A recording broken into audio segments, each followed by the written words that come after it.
Hi everyone, this is a review of the Ford Escape 2022. If you have a 2020, 2021, or 2022 Ford Escape, it's going to be the same. There's not going to be any differences between those years. Ford did not change, or maybe they added some colors to the vehicle, but overall it's the same vehicle. This is an SE version. This is the second from the bottom tier. There is S, SE, and SEL. As you can see right here, this is a all-wheel drive vehicle, and it does come with a backup camera, no automatic tailgate lift, but pretty good hefty room here for this compact SUV. You've got some storage area right here. Ford has this spare tire here as well. Pretty good in terms of all that.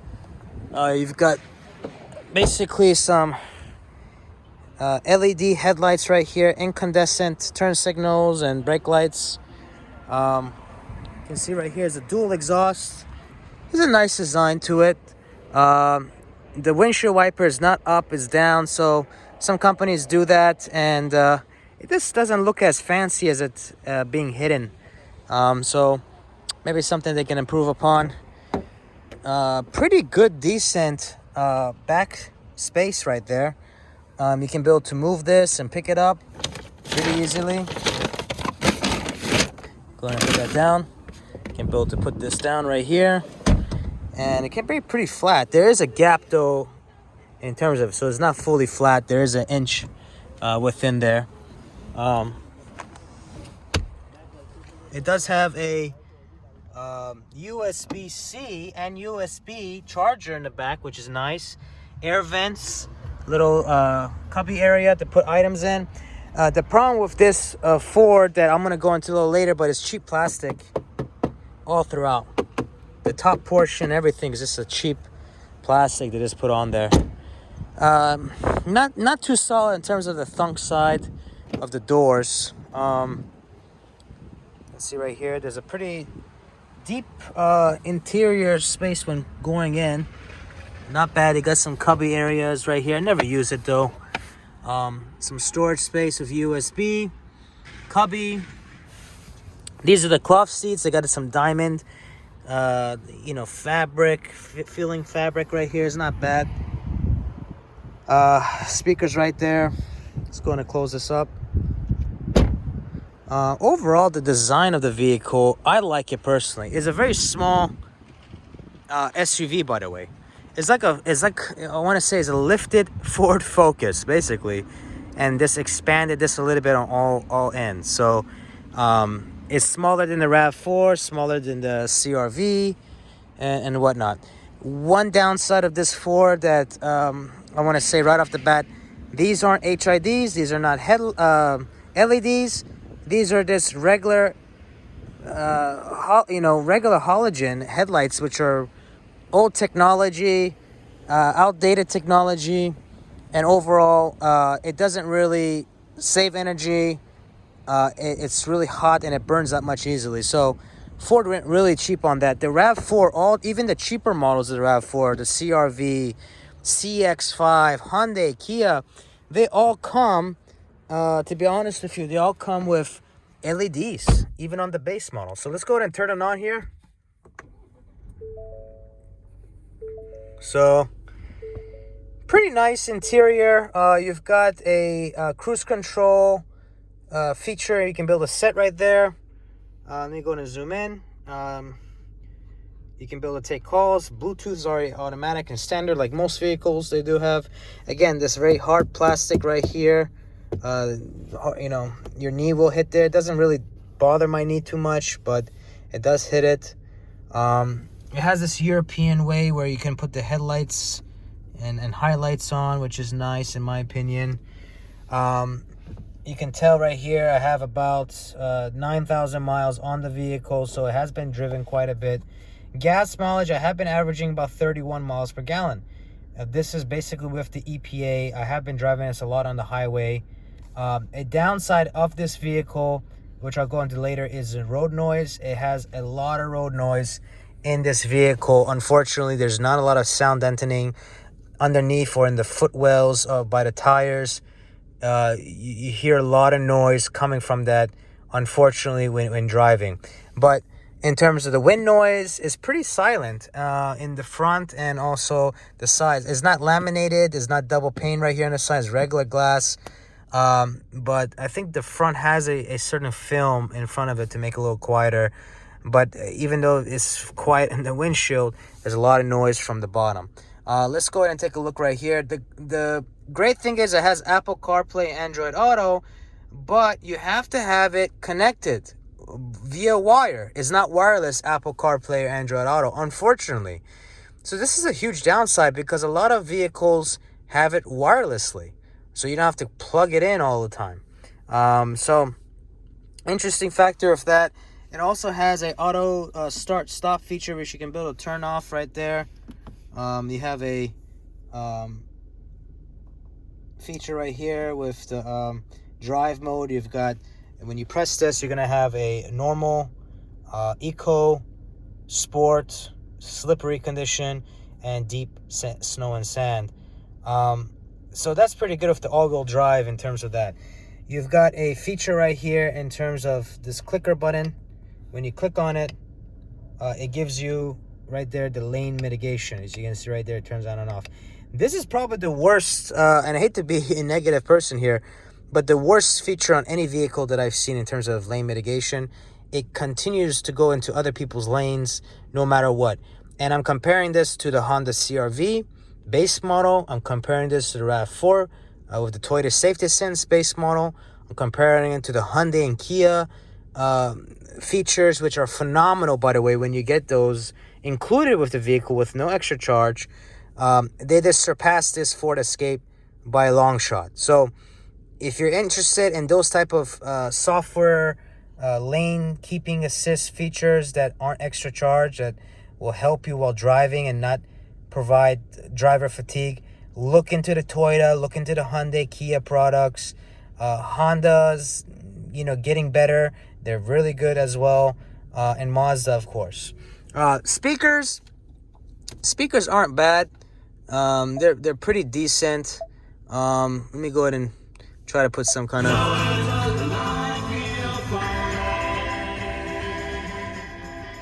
They're decent speakers for a base model. I wouldn't say that they're amazing or or whatnot, but they do a pretty good job at it. This vehicle does have heated seats on the passenger and on also the driver's side. And the great thing is you can just click on it and it can lower or raise the temperature of the heated seats. It doesn't have ventilated seats. You're gonna have to go up to a upper trim in terms of that. You guys might be asking, how much was this second to base trim? This is basically $30,000. Well, $29,850. If you want to be able to, gripe about it, is $30,000 MSRP. This is not, this is not it being over MSRP, because a lot of dealerships are charging over MSRP. But you're basically paying $30,000 for this vehicle in the second to lowest trim. And by the way, the heated seats is not included. You're going to have to add that. The all-wheel drive, you're going to have to add that. It's not standard.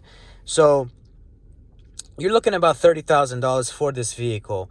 And for it not to have LED headlights, to have this cheap plastic material is kind of like a bothersome or newsome thing, to be honest. I do like the gear selector here. It frees up a lot of room and not having the shift knob. It's a pretty good move, I think, that Ford had done. This is more of a European model. There is a pretty deep storage bin, and this is actually soft padding. Ford did a good job of padding that, and I have to say, great job on that. They also have a sun visor, which most vehicles have, but they do have it here, which is nice. They do have some lights right here. No automatic dimming at all. It does have the lane. If somebody's right next to you in terms of the lane, it'll light up right there on both the driver's side and passenger side window, which is great. In terms of the storage compartment, it is decent. I wouldn't say it's large, it's decent size, but there is a lot of foot room for the passenger. There is a lot of foot room for the driver's side. Now I'm about 5'10", and for my height, I have decent room for my height. Now if you're 6 foot tall or taller than that, I would advise maybe test driving this vehicle before you purchase it, because your head will probably be touching it. There is when you do have the Bluetooth on the vehicle, you can be able to speak through here. If you take phone calls, you've got this nice lighted area right there. Overall decent vehicle and whatnot. The engine, folks, is a 3-cylinder engine. Now, when I heard that, I was pretty shocked in terms of the 3-cylinder engine. I was like, what the heck? Is a 3-cylinder engine is not going to have enough power? Is this going to suck? If you're worried about that, do not be worried about that. The engine is, in my opinion, phenomenal. Not only does it get you great MPG, but it has a lot of oomph to it. So if you're looking to go into overpasses or pass somebody, you're able to do that in this vehicle, no problem. So don't worry about that. This purchase it. If that's your gripe, don't worry about that. You're gonna be fine. I do like it has a temperature and also a southwest, a direction in terms of where you're going. It also have a different functionalities. When you do click on this right here, this lifting up button, it gives you some additional information on the vehicle. Music, this is the lane assistant. It tells you when you have it on in the highway going above, I think 35 or 40 miles per hour, you will see the lanes light up on your left or right if you're swiveling or going side to side. MPG, this has a nice little feature right here where it tells you the average, but also your real-time MPG while driving. And this is how much time that my recent trip had taken. I had taken this on a large road trip and actually drove it quite a bit of time, but this is my trip number 2. You have the functionality to do a trip number 1 or 2 and then reset it. But it tells you how much gas you have until it goes empty. I have 351 miles to empty. But overall, to come back around on this vehicle, I personally, to be honest, let me go and turn this. And by the way, is a one-touch auto start stop, which is nice. Another negative, this thing keeps on beeping.